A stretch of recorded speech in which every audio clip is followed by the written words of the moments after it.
Alhamdulillah wassalatu wassalam ala Rasulillah Muhammad ibn Abdullah wa ala alihi wa ashabihi wa mawalah amma ba'd. Allahumma inna nas'aluka ilman nafi'an wa rizqan tayyiban wa amalan mutaqabbala. Para umahat wa akhwat fillah rahimani wa rahimakumullah. Kita masih di pembahasan bab yang ketiga, babul khauf minasyirki, bab takut terhadap kesyirikan. Dua dalil sudah kita bahas, yakni firman Allah di surat An-Nisa ayat 48, kemudian surat Ibrahim ayat 35. Sekarang dalil yang ketiga, betul ya? Qala al-muallif Al-Imam Al-Mujaddid Syekhul Islam Muhammad At-Tamimi An-Najdi Al-Hambali alaihi rahmatullah. Wa fil hadis, dan di dalam hadis Rasulullah sallallahu alaihi wa alihi wasallam bersabda, hadis riwayat Imam Ahmad dalam kitab Musnadnya, dari Mahmud bin Labid radhiyallahu taala anhu. Derajat hadis ini disahihkan oleh Imam Al-Albani dalam silsilah as-sahihah dan juga dalam kitabnya Sahihul Jami'. Rasulullah sallallahu alaihi wa alihi wasallam bersabda, "Akhwafu ma akhafu alaikum asyirkul asghar." Fasu'ila anhu faqala ar-riya. Yang paling aku takutkan terhadap kalian adalah syirik kecil. Lalu beliau ditanya tentang hal itu. Maka beliau bersabda, faqala ar-riya. Syirik kecil itu adalah riya. Baik. Yang dimaksudkan oleh hadis ini pertama kali siapa? Yang Nabi mengkhawatirkan riya itu menimpa mereka. Siapa? Para sahabat Nabi sallallahu alaihi wa alihi wasallam. Yang ada saat itu ketika mendengar sabda Nabi ini, yang kemudian akhirnya Nabi ditanya tentang syirik kecil itu, ya adalah para sahabat. Akhwafu ma akhafu alaikum. Kum di situ maksudnya adalah para sahabat untuk pertama kalinya. Kemudian juga tentunya hadis ini berlaku juga bagi kita umatnya. Baik, ibu-ibu yang dirahmati Allah. Kita akan bahas dulu kosakata yang ada di dalam hadis ini. Akhwafu ma akhafu alaikum. Akhwaf ini namanya isim tafdhil. Isim tafdhil itu isim yang memiliki makna lebih. Contohnya ada fadlun, isim tafdhilnya apa? Fadlun. Isim tafdhilnya apa, Bu? Afdalu. Kabirun. Akbaru. Saghirun. Asgharu. Alimun. Alimun. A'lamu. Ya kan? Apa lagi? Apa lagi, Bu? Contoh isim tafdhil.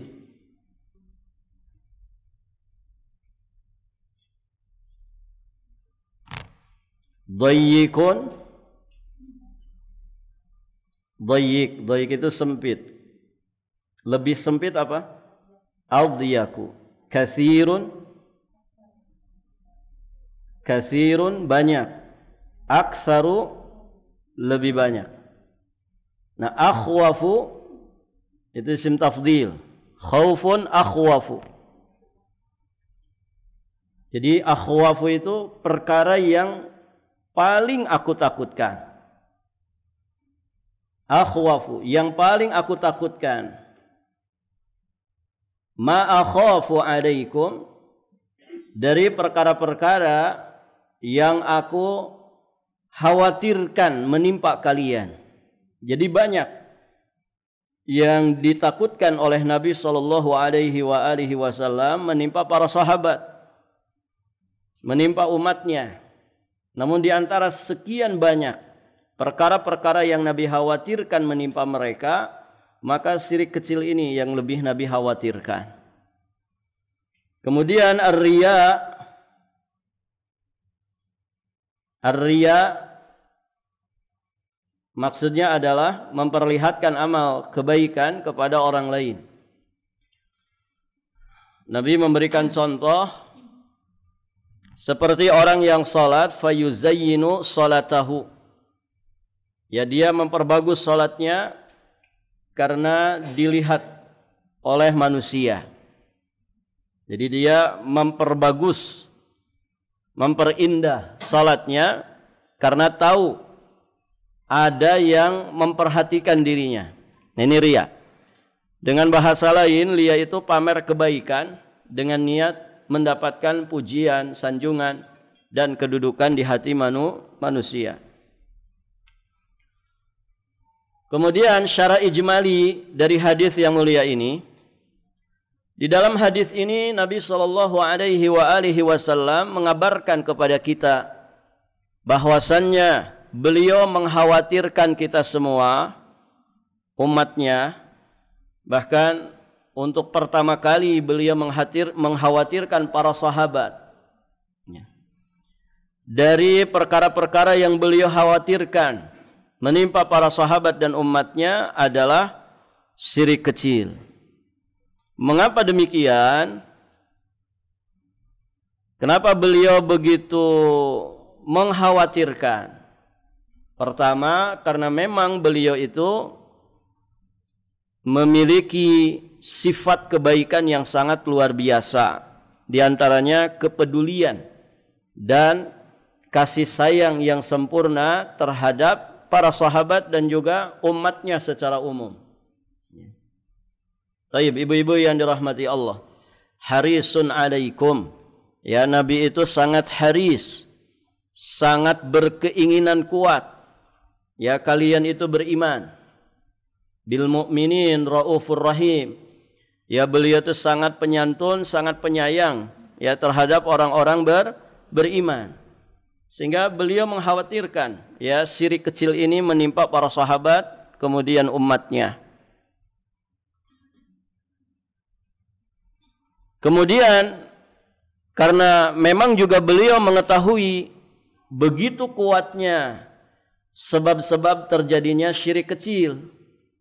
Di antaranya adalah riya.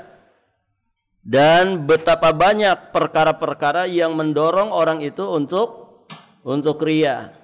Itu di masa Nabi, ibu ya. Nabi mengkhawatirkan kepada para sahabatnya dosa syirik kecil ini, yakni riya. Dan saat itu pun sudah banyak ya pendorong-pendorong untuk orang itu riya. Nah, lebih-lebih di masa ini, di masa di mana manusia tidak hanya hidup di dunia nyata, begitu ya. Manusia juga banyak yang hidup di dunia maya. Ya, dikit-dikit selfie, begitu ya. Sebentar-sebentar selfie, gitu ya. Semuanya itu, gitu ya. Sebelum makan, apa yang dilakukan ibu? Memfoto makanan dulu. Itu sudah seperti ritual yang wajib. Sedang makannya juga begitu, ya. Nanti ba'da makan juga begitu, ya. Barakallahu fikum. Kalau mungkin dalam perkara-perkara yang sifatnya mubah, ya, bukan perkara-perkara ibadah, masih rada mending. Cuman ibu-ibu yang dirahmati Allah, penyakit jiwa yang disebut senang selfie ini terkadang merembet kepada perkara-perkara ibadah. Ya, lagi tawaf live streaming, gitu ya. Lagi wukuf di Arafah, live streaming. Semuanya live streaming melalui media massa. Ya, mungkin sedang di toilet saja tidak live streaming, gitu ya. Semuanya hampir 24 jam. Bobok siang dulu guys, begitu ya. Sampai mau bobok siang, begitu ya. Harus di-upload statusnya. Ya. Nas'alullah al-afwa wal-afiyah wassalamah. Nah, ini pendorong-pendorong banyak sekali. Ya, untuk orang itu riya, untuk orang itu sum'ah. Ya, thayyib. Kita tidak mengatakan orang-orang yang begitu itu pasti riya, pasti sum'ah, tidak. Ya. Karena riya dan sum'ah itu kembali ke hatinya masing-masing. Tapi setidak-tidaknya itu perkara yang sangat rawan, Orang yang menyembunyikan amalnya saja belum tentu dia bisa bertahan menyembunyikan amal. Bisa jadi 5 tahun ke depan akhirnya dibeberkan amal solehnya. Bisa jadi 10 ke depan apa yang dia sudah tutup, dia rahasiakan dari kebaikan-kebaikannya itu ternyata terupload juga, begitu ya, tersiar juga, tersebar juga.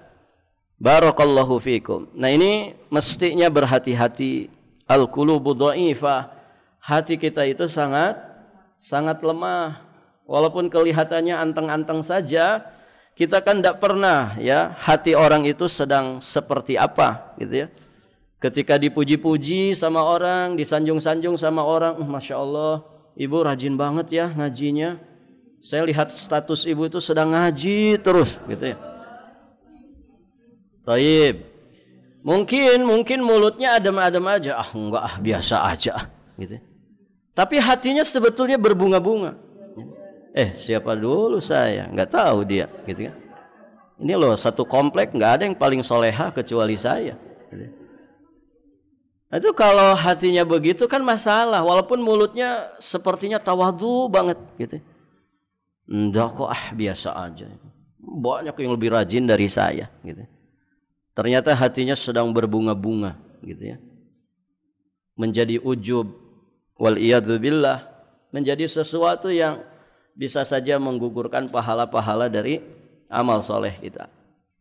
Nah, makanya ibu-ibu yang dirahmati Allah, nah itu Nabi sangat mengkhawatirkan ini. Sangat mengkhawatirkan ini.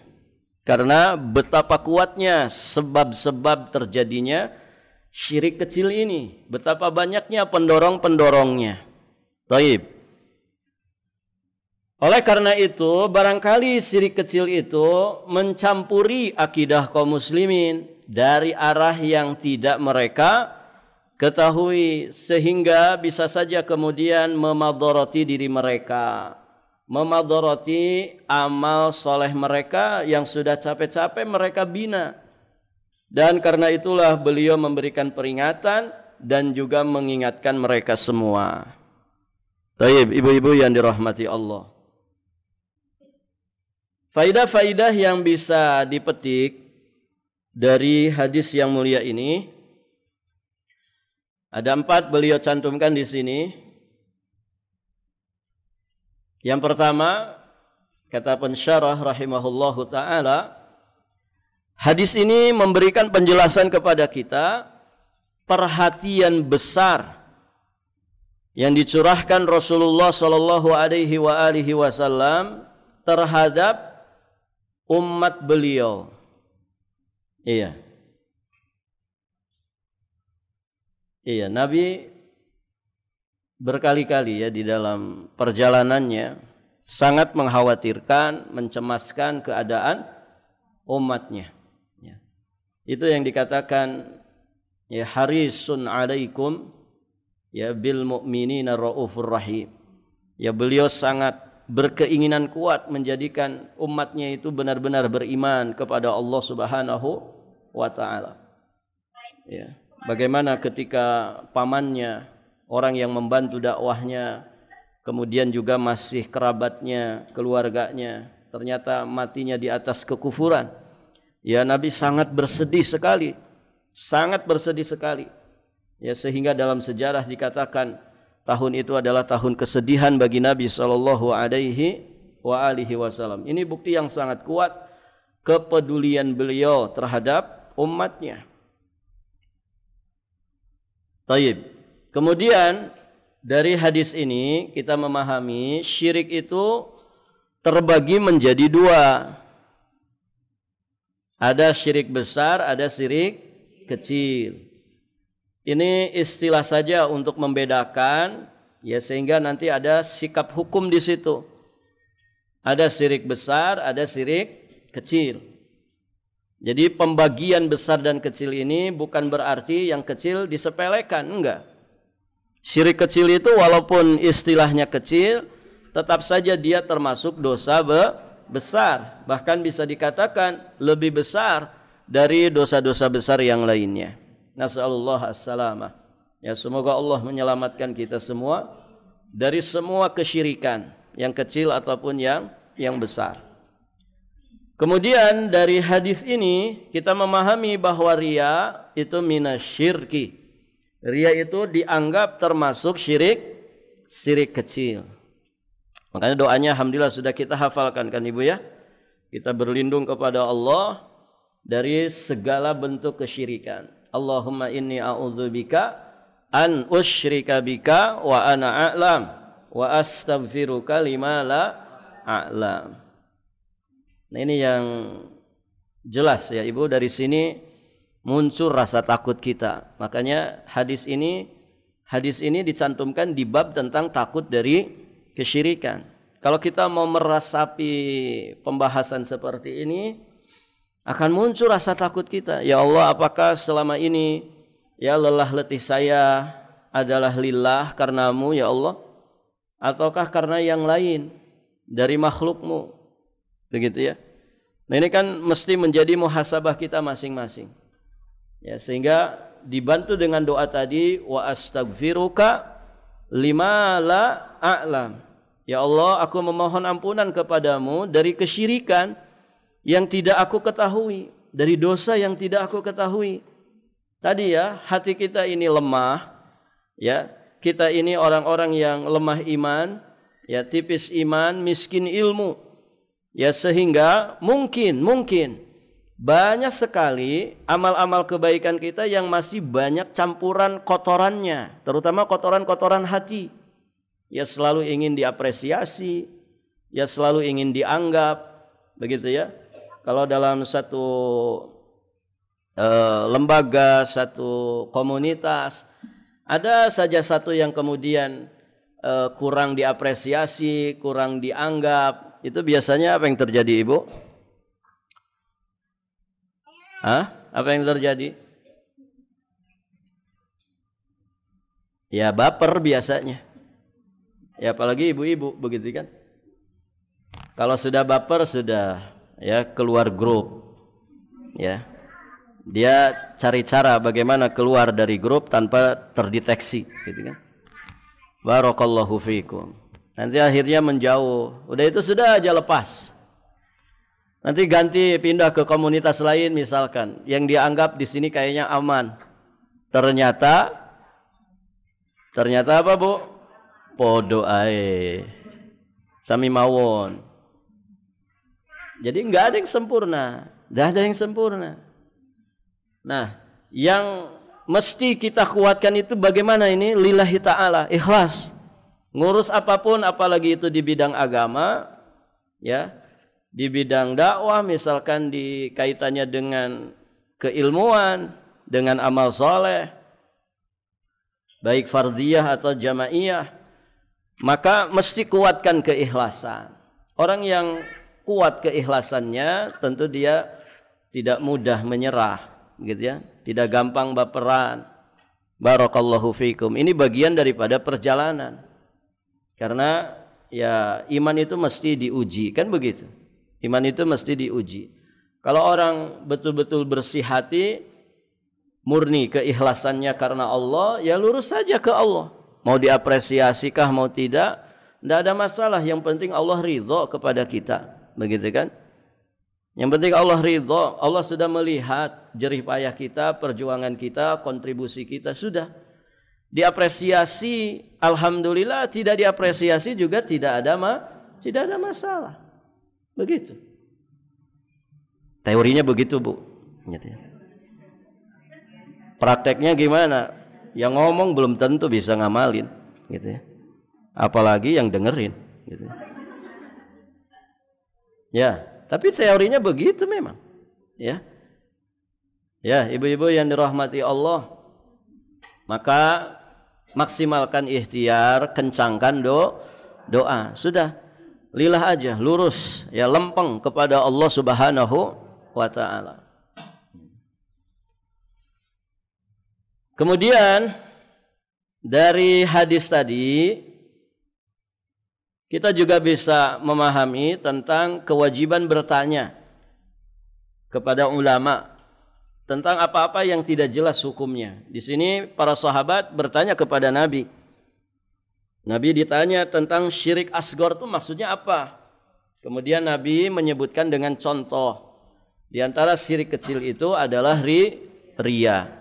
Apakah syirik kecil hanya riya? Tentu tidak. Ada yang mirip dengan riya, namanya sum'ah, memperdengarkan amal karena ingin mendapatkan pujian. Baik. Ada juga ya misalkan mengatakan ini karena fulan, ini karena Allah dan karena fulan. Ini juga bisa termasuk syirik kecil. Ya, ketika menyandingkan kehendak atau masyiah makhluk dengan masyiahnya Allah. Atau misalkan bersumpah dengan nama selain Allah. Ini juga syirik kecil. Baik, ibu-ibu yang dirahmati Allah, ada orang pakai jimat, ya. Ini minim-minimnya syirik kecil. Dan banyak lagi contoh-contoh yang lainnya. Nanti di bab-bab berikutnya ya akan disebutkan contoh-contoh yang lainnya. Jadi kalau ada sesuatu yang belum jelas maka tanyakan kepada ahlinya. Fas'alu ahla dzikri in kuntum la ta'lamun. Pembahasan berikutnya hubungan hadis dengan judul bab. Judul babnya adalah tentang rasa takut kepada kesyirikan. Jelas ya dari hadis itu menunjukkan bahwa Nabi sallallahu alaihi wasallam beliau mengkhawatirkan syirik kecil itu menimpa para sahabat. Beliau mengkhawatirkan syirik kecil menimpa para sahabat. Padahal kita sama-sama tahu siapa para sahabat ini. Mereka itu orang-orang yang memiliki iman yang sangat kuat. Mereka orang-orang yang dididik langsung oleh Nabi sallallahu alaihi wasallam. Mereka ditazkiyah oleh Allah Subhanahu wa taala dan Rasulnya di dalam Quran dan juga sunnah. Mereka mendampingi perjuangan Rasulullah sallallahu alaihi wasallam dan sekian manaqib yang ada pada para sahabat Nabi sallallahu alaihi wasallam. Ternyata riya atau syirik kecil ini Nabi khawatirkan kepada generasi terbaik umat ini. Pertanyaannya, bagaimana dengan kita ini, Ibu? Kalau para sahabat saja dikhawatirkan oleh Nabi, terus bagaimana dengan kita? Kita yang tipis iman, miskin ilmu, tentu seharusnya lebih utama lagi untuk kita itu lebih takut kepada yang namanya perbuatan syirik. Ya. Syirik kecilnya apalagi syirik besarnya. Nah itu ibu-ibu yang dirahmati Allah. Bisa dipahami ini ya? Nah, bagaimana kemudian kita tidak takut dengan kesyirikan ini? Ya, sedangkan Nabi saja sangat mengkhawatirkan syirik kecil itu menimpa para sahabat yang sudah teruji imannya. Dalil yang keempat dari Abdullah bin Mas'ud radhiyallahu taala anhu, bahwasanya Rasulullah sallallahu alaihi wasallam bersabda, riwayat Imam Al-Bukhari, kata Nabi, man mata wa huwa yad'u min dunillahi niddan dakhalan nar. Barang siapa yang meninggal dunia dalam keadaan dia berdoa menyeru selain Allah Subhanahu wa taala, yakni menyeru tandingan tandingan selain Allah Subhanahu wa taala, maka kata Nabi, dakhalan nar, dia akan masuk neraka. Siapa yang meninggal dunia dalam keadaan dia beribadah, berdoa kepada selain Allah yang dia jadikan tandingan bagi Allah dalam peribadatan, dakhalan nar, maka dia akan masuk neraka. Mufradat dari hadis ini yad'u. Yad'u itu harfiahnya berdoa. Artinya berdoa. Yad'u. Orang kita nyebutnya doa. Jadi doa itu aslinya bahasa Arab. Doa. Orang kita nyebutnya doa. Ya, doa. Nah, doa itu ada dua. Ini sudah pernah kita bahas ya di pelajaran Salasat al-Usul. Ibu, saya sarankan Salasat usul itu terus dimurajaah ya. Karena apa yang sudah kita bahas itu menjadi pijakan dasar. Ya, menjadi pijakan dasar untuk mudah memahami kitab ini. Masih pada nyimpen? Ya, mudah-mudahan nanti suatu saat bisa kita kumpulkan, dijadiin buku. Taib. Jadi doa itu ada dua. Ada doa ibadah, ada doa masalah. Untuk memahaminya simpel saja. Doa ibadah itu maksudnya seluruh jenis ibadah yang ada dalam syariat ini. Itu namanya doa. Karena tidak ada satupun ibadah yang kita kerjakan melainkan pasti di dalamnya ada harapan, permintaan kita kepada Allah. Ya tidak, Ibu? Kita belajar kayak gini. Ada yang Ibu minta? Apa, Bu? Apa yang Ibu minta kepada Allah? Iya, minta ilmu yang bermanfaat, minta amal yang soleh yang diterima di sisi Allah. Kita kan tiap mau belajar baca doanya. Allahumma inni as'aluka ilman nafi'an wa rizqan thayyiban wa amalan mutaqabbala. Pasti itu ada permintaan. Ya kan? Ya Allah, mudah-mudahan dengan belajar seperti ini saya mulai terkikis kebodohan saya. Mudah-mudahan juga bisa manfaat untuk lahir batin saya, dunia agama, ya alam kubur sampai akhirat saya. Begitu kan? Mudah-mudahan ya Engkau berikan taufik dan inayah, saya pun bisa ngajari anak-anak saya, begitu ya, pasangan saya. Kan begitu.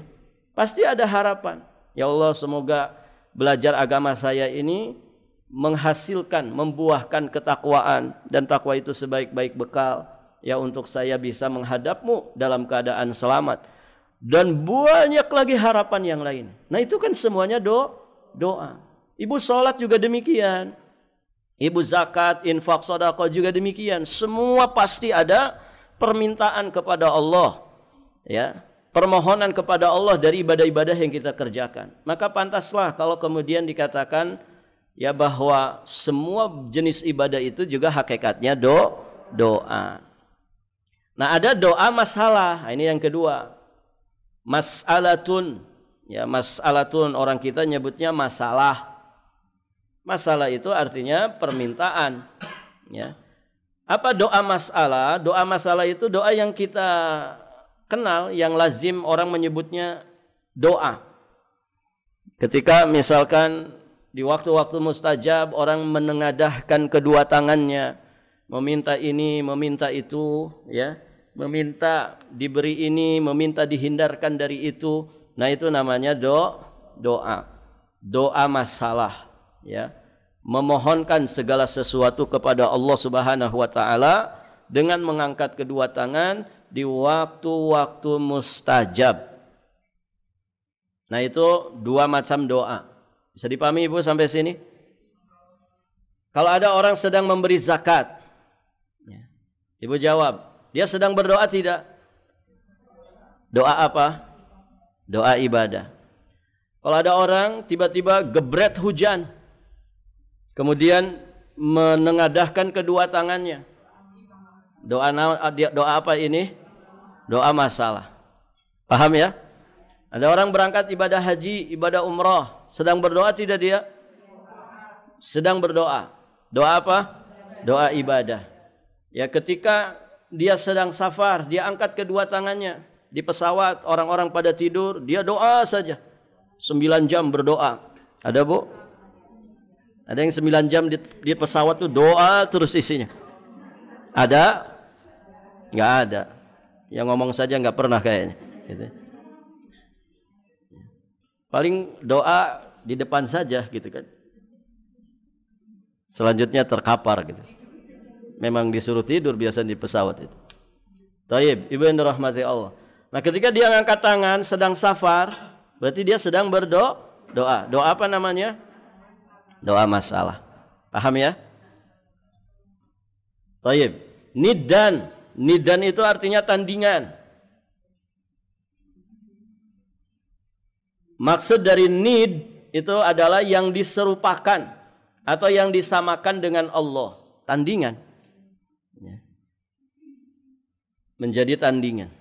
Nah, Allah itu tidak ridho. Ya, dirinya diserupakan, disamakan, disanding-sandingkan dengan sesembahan yang lain. Begitu. Barakallahu fikum. Ya, dalam keseharian kita saja. Ya, kalau kita dibanding-banding, Ibu, senang enggak?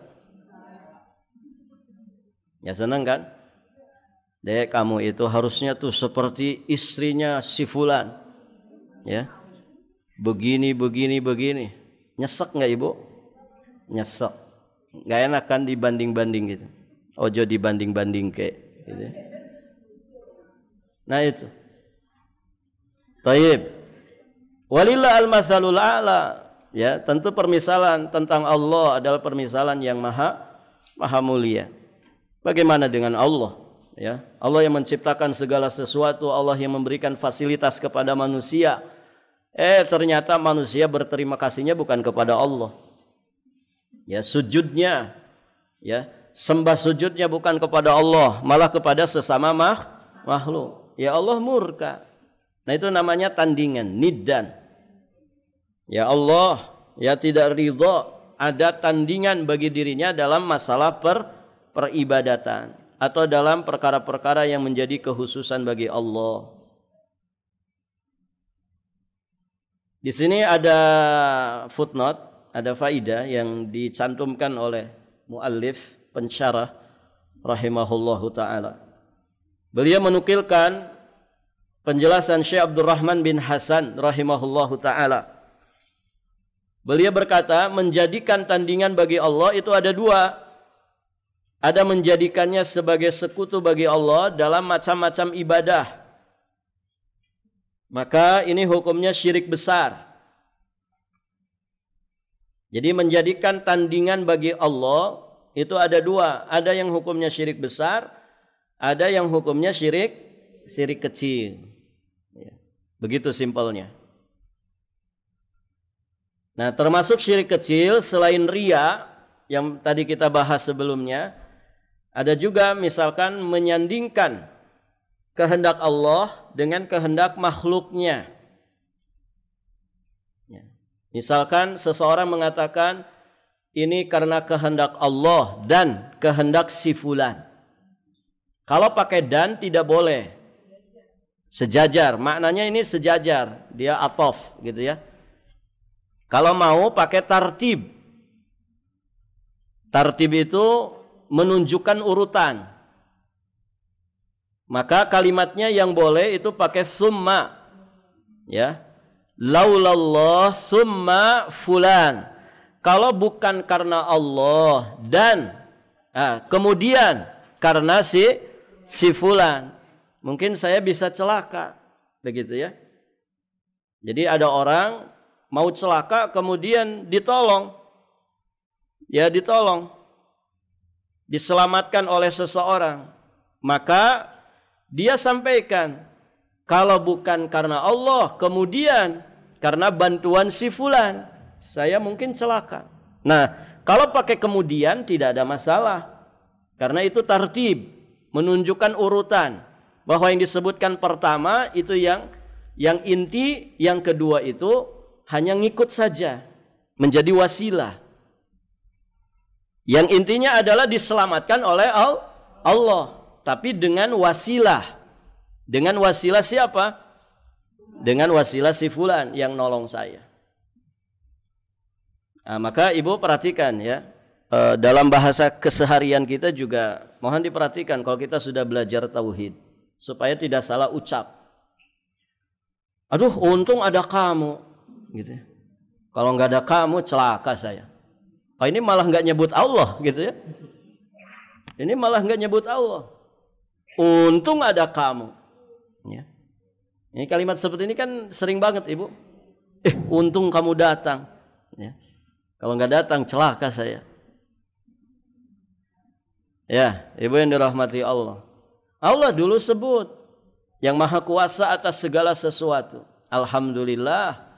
Semua berkat pertolongan dari Allah. Kemudian ya, berkat bantuanmu. Nah, kalau begitu tidak ada masalah. Ya. Untung ada kamu, Mas. Kalau nggak ada kamu, apalah artinya saya, gitu. Begitu. Itu ketika tanggal muda dapat jatah, begitu ya. Ibu, yang ngasih rezeki itu siapa? Allah, bukan suami. Suami itu wasilah saja. Nah, kalau udah belajar tauhid, alhamdulillah Mas, Allah itu masih berkenan memberikan rezeki kepada saya, ya, melalui wasilahmu. Begitu. Taib, ibu-ibu yang dirahmati Allah. Nah, itu diantara contoh-contoh kesyirikan. Atau misalkan kehendak, ini kehendak Allah, kemudian kehendak si fulan. Nah, itu yang benar. Pokoknya jangan pakai dan. Kalau pakai dan, ini hukumnya syirik kecil. Karena mensejajarkan kehendak makhluk dengan kehendak Allah Subhanahu wa ta'ala. Baik, ibu-ibu yang dirahmati Allah. Kemudian syarah ijmali dari hadis ini. Di dalam hadis ini Nabi sallallahu alaihi wasallam mengabarkan kepada kita bahwa siapa yang mengalihkan sesuatu dari apa-apa yang khusus untuk Allah kepada selainnya, ya, di antara kekhususan Allah adalah kekhususan untuk diibadahi. Kalau ada sebagian manusia memalingkan satu saja dari jenis ibadah yang seharusnya ibadah itu khusus dipersembahkan hanya untuk Allah saja, kok dia memalingkannya kepada selain Allah, lalu dia mati dalam keadaan seperti itu, ya, berarti dia mati di atas kesyirikan, dia mati membawa dosa syirik. Nah, orang yang mati membawa dosa syirik besar, maka tempatnya adalah di neraka. Na'udzubillah. Ya, di sini juga pentingnya taubat. Ya, Ibu. Ya, jangan lupa terus bertaubat kepada Allah dari dosa-dosa yang kita sadari, yang mungkin disengaja, atau dosa-dosa yang kita tidak menyadarinya karena keterbatasan iman dan juga ilmu kita. Terus memohon ampunan kepada Allah. Makanya sing banyak istighfar. Kata Ibunda Aisyah, berbahagialah orang yang nanti saat membuka catatan amalnya, ternyata catatan amalnya dipenuhi dengan istighfar. Faidah-faidah yang bisa kita dapatkan dari hadis tersebut, siapa yang meninggal dunia di atas kesyirikan, pasti dia masuk neraka. Jika syirik tersebut adalah syirik besar, maka dia akan kekal di dalam siksa neraka. Namun jika yang dibawa itu adalah syirik kecil, dia tetap akan diazab sebagaimana yang Allah kehendaki baginya. Namun karena syiriknya syirik kecil, kata para ulama, tidak sampai kekal di dalam neraka, tapi tetap mengerikan. Walaupun tidak kekal, tetap saja neraka itu mengerikan. Pelajaran berikutnya, bahwasannya yang menjadi ukuran bagi amal-amal itu adalah penutupnya. Innamal a'malu bil khawatim. Ya, sesungguhnya amal itu bergantung kepada penutupannya. Ini diambil dari kalimat man mata, siapa yang mati dalam keadaan. Nah, berarti amalan penutup itu menjadi apa, Bu? Menjadi penentu. Makanya ada husnul khatimah, ada su'ul khatimah. Kita meminta dan memohon kepada Allah husnul khatimah dan berlindung kepada Allah dari su'ul khatimah. Orang saking pengennya husnul khatimah, kadang anaknya dinamakan husnul khatimah. Siapa nama anaknya Ibu? Husnul khatimah. Semoga beneran sesuai dengan namanya. Taib, ibu-ibu yang dirahmati Allah. Hubungan hadis ini dengan judul bab. Hadis ini menunjukkan bahwa siapa yang mati dalam keadaan berdoa kepada Tuhan tandingan selain Allah, maka dia pasti masuk neraka. Maka hal ini mewajibkan kita takut terhadap kesyirikan. Jangan sampai kita terjatuh ke dalamnya. Baik, kita habiskan saja Ibu ya. Satu dalil lagi. Dalil yang kelima, muallif rahimahullahu taala menyampaikan di dalam hadis riwayat Imam Muslim dari sahabat yang mulia Jabir bin Abdullah radhiyallahu taala anhu. Jabir bin Abdullah bin Amr bin Haram al-Ansari, kemudian As-Sulami. Beliau sahabiyun jalil, seorang sahabat yang agung dan mulia. Demikian pula bapaknya Abdullah bin Amr. Beliau wafat di Madinah. Ya, banyak sahabat wafatnya di mana? Di Madinah. Kuburan Baqi itu Imam Malik ya kalau tidak salah menyampaikan ada sekitar 10.000 para sahabat dikubur di kuburan Baqi. Artinya banyak para sahabat yang wafatnya di kota Madinah. Nah, termasuk Jabir bin Abdullah ini wafat di tahun 74 Hijriah di kota Madinah. Dan beliau diuji dengan buta mata di akhir umur beliau. Semoga Allah sehatkan lahir dan batin kita. Baik, ibu-ibu yang dirahmati Allah. Jabir bin Abdullah radhiyallahu taala anhu, beliau menyampaikan bahwa Rasulullah sallallahu alaihi wasallam bersabda, "Man laqiyallah la yusyriku bihi syai'an dakhalal jannah." Siapa yang bertemu dengan Allah dalam keadaan dia tidak menyekutukan sesuatu pun dengan Allah, niscaya dia akan masuk surga. Wa man laqiyahu, namun siapa yang bertemu dengannya yusyriku bihi syai'an, dalam keadaan dia menyekutukan sesuatu dengannya, dakhalan nar, maka dia akan masuk neraka. Hadis ini sahih riwayat Imam Muslim. Taib. Secara ijmali dari hadis ini jelas Nabi mengabarkan kepada kita siapa yang meninggal dunia dalam keadaan tidak membawa dosa syirik. Mati dalam keadaan tidak membawa dosa syirik. Baik syirik dalam rububiyah, uluhiyah, di dalam asma dan sifatnya. Insya Allah orang ini akan masuk surga. Kita mesti yakin itu. Dakhalal jannah. Nabi yang menyebutkannya. Pasti dia itu masuk surga.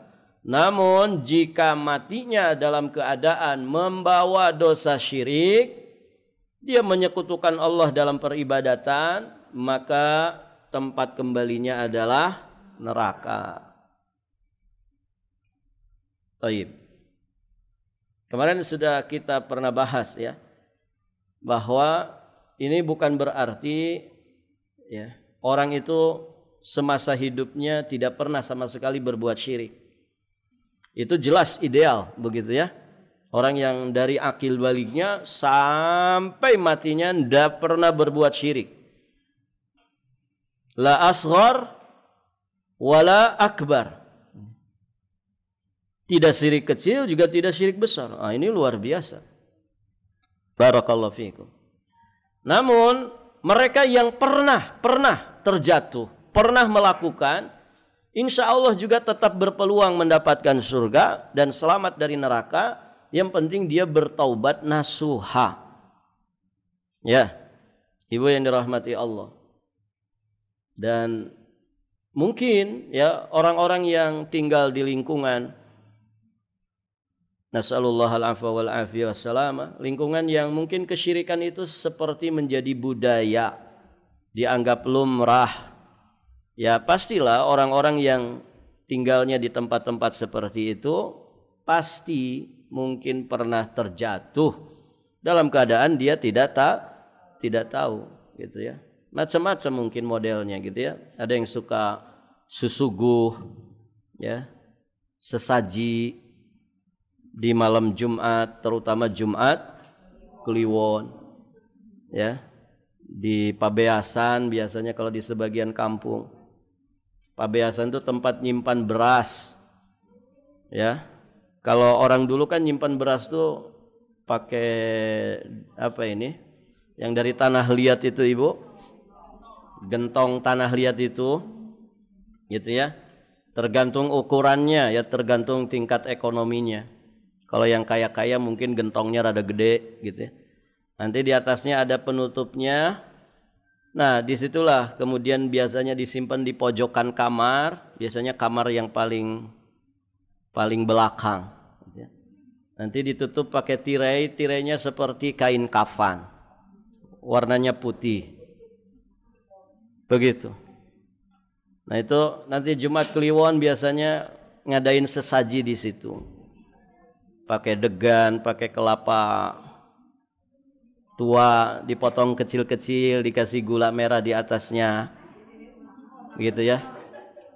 Ada bubur merah, bubur putih, ada rokok cerutu, apalagi bunga-bungaan. Biasanya bunga yang biasa di kuburan tuh, Ibu, bunga apa itu? Kenanga. Yang hijau-hijau itu wanginya sangat pekat banget. Yang kalau orang mencium wangi itu langsung ya bulu kuduknya merinding gitu. Nah, nanti orang maghriban biasanya di situ qomat kamit, baca-baca mantra barakallahu fikum gitu ya. Entah apa yang dibaca gitu ya.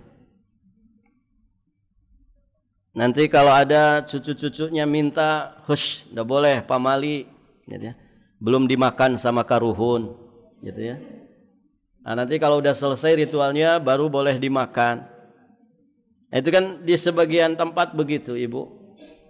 Nanti mau tandur padi, mau nanam padi mesti ada sesaji, mau panen mesti ada sesaji, mau hajatan mesti ada sesaji, ya. Dan itu betulan minta-minta kepada arwah-arwah yang sudah meninggal dunia. Nah, yang begitu-begitu itu kan dianggap biasa. Ya, dianggap biasa. Nauzubillah. Begitu ya. Padahal ya, ini dalam agama bermasalah. Apalagi yang dia sambat, yang dia panggil-panggil, yang dia mintai pertolongan, itu orang-orang yang sudah meninggal dunia. Arwah-arwah, nenek moyang. Begitu ya. Nas'alullah al-afwa wal afiyah wassalam. Itu yang nampak begitu ya. Belum lagi acara-acara yang lainnya. Ada misalkan hajatan selamatan kampung, macam-macam itu. Nanti maghrib pada ngejejer di pinggir jalan. Orang pada sholat, mereka ngejejer di pinggir jalan membawa semacam makanan-makanan. Entah apa yang dilakukan begitu ya. Nah, ini katanya selamatan kampung. Ya bagaimana kampung itu mau selamat orang-orangnya enggak sholat? Gitu ya. Dan banyak lagi, ya. Banyak lagi. Ibu-ibu hamil suka gantung-gantung apa, Bu? Gunting. Apalagi pisau lipat kah, gunting lipat kah di dasternya, peniti. Ya. Mungkin di sini sebagiannya ada pelakunya nih, gitu kan? Mantan-mantan gitu. Barakallahu fiikum.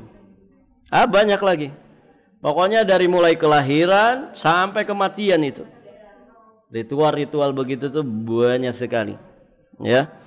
Maka ibu yang dirahmati Allah, nah lebih-lebih ya orang-orang yang mungkin tinggalnya di lingkungan-lingkungan begitu.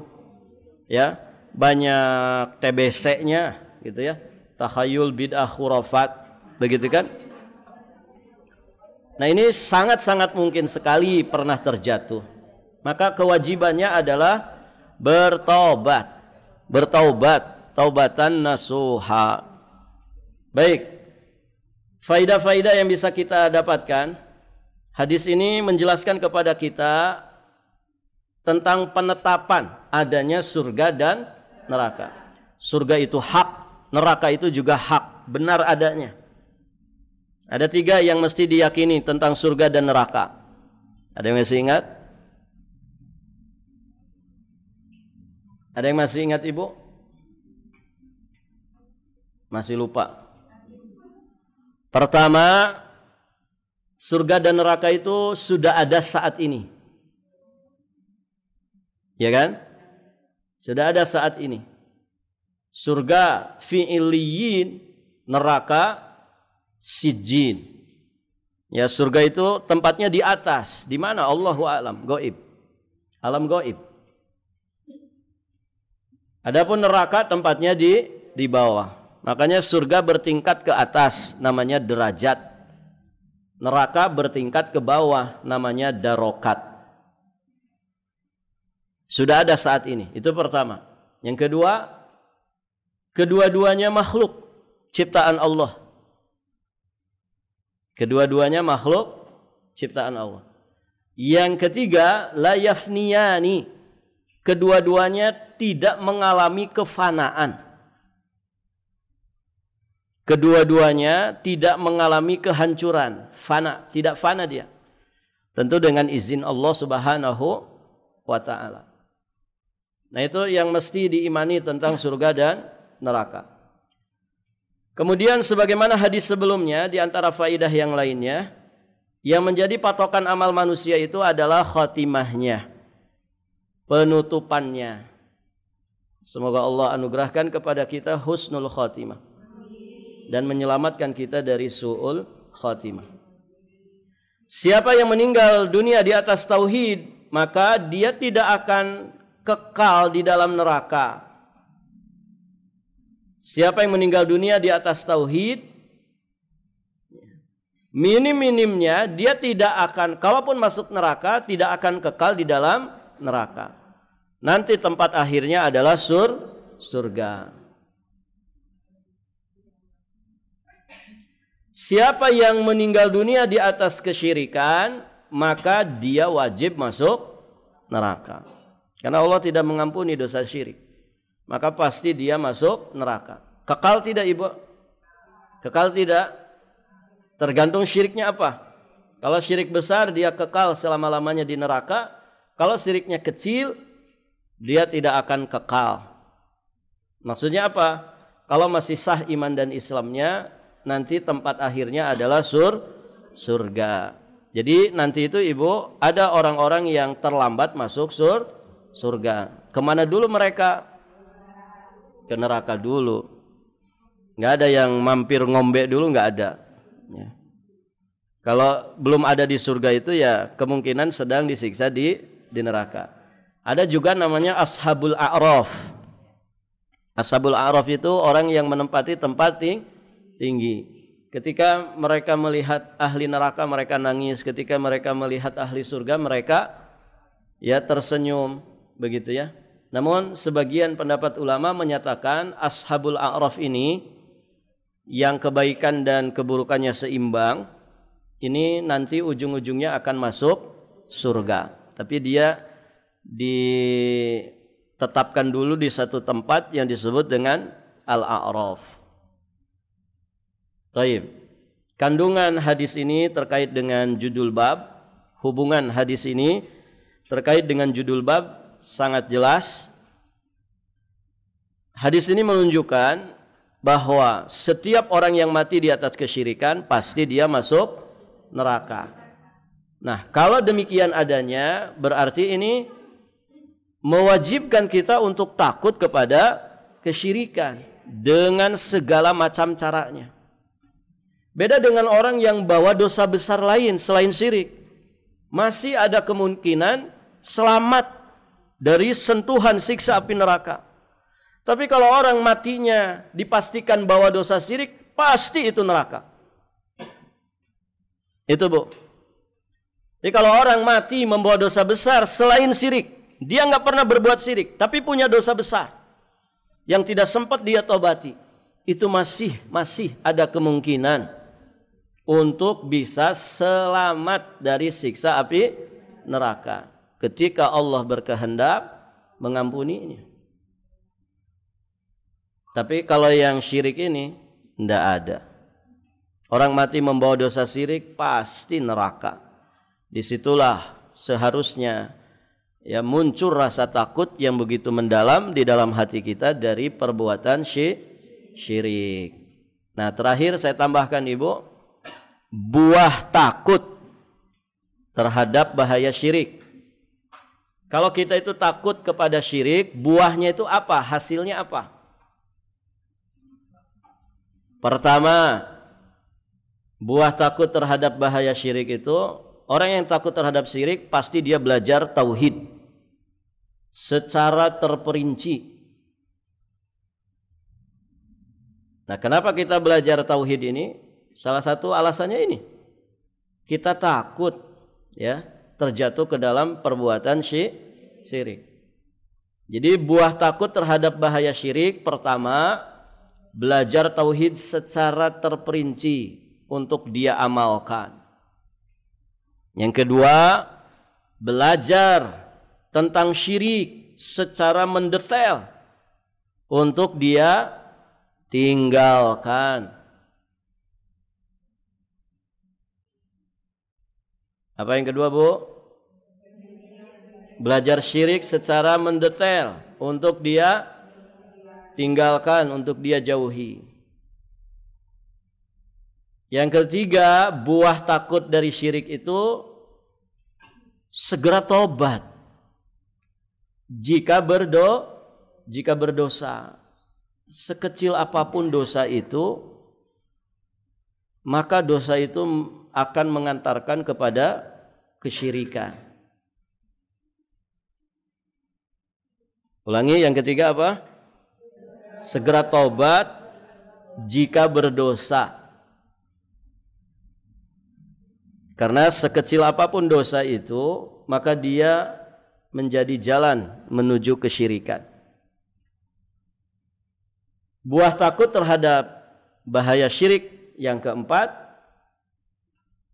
giat mendakwahkan tauhid. Giat, semangat, bersungguh-sungguh, serius mendakwahkan tauhid. Bagaimana dia berusaha menciptakan bi'ah, menciptakan lingkungan para muwahhidin, lingkungan para ahli tauhid. Bermula dari keluarga masing-masing. Jadilah keluarga yang bertauhid kepada Allah. Insya Allah kalau masing-masing keluarga komitmen untuk menjadi keluarga yang muwahhidun, bertauhid kepada Allah, nanti akan tercipta satu lingkungan RT yang bertauhid. Nanti akan tercipta satu lingkungan kelurahan yang bertauhid, satu kecamatan yang bertauhid, satu kabupaten yang bertauhid, satu provinsi yang bertauhid, untuk selanjutnya menjadi negeri tauhid, negerinya ahli tauhid yang mengesahkan Allah Subhanahu wa ta'ala. Jadilah kemudian negeri itu baldatun thayyibatun wa rabbun ghafur. Barakallahu fikum. Sampai di sini ibu-ibu yang dirahmati Allah, pelajaran kita. Alhamdulillah kita anggap selesai bab ketiga ini. Untuk selanjutnya nanti kita lanjut bab yang keempat, insyaallah ta'ala. Bukunya sudah punya semua Ibu? Ada yang belum pegang buku?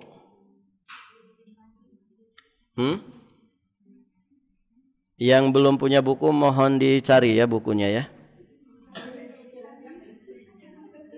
Nyarinya di mana? Beli, maksudnya beli. Atau minta bantuan ke panitia, ke admin. Barangkali masih ada sisa. Supaya bisa mengikuti ya. Baik ibu-ibu yang dirahmati Allah, sampai di sini saja pelajaran kita. Insyaallah nanti kita lanjutkan di kesempatan berikutnya biidznillah taala. Baik ibu, kita akhiri. Subhanakallahumma bihamdik asyhadu an la ilaha illa anta astaghfiruka wa atubu ilaik. Assalamualaikum warahmatullahi wabarakatuh.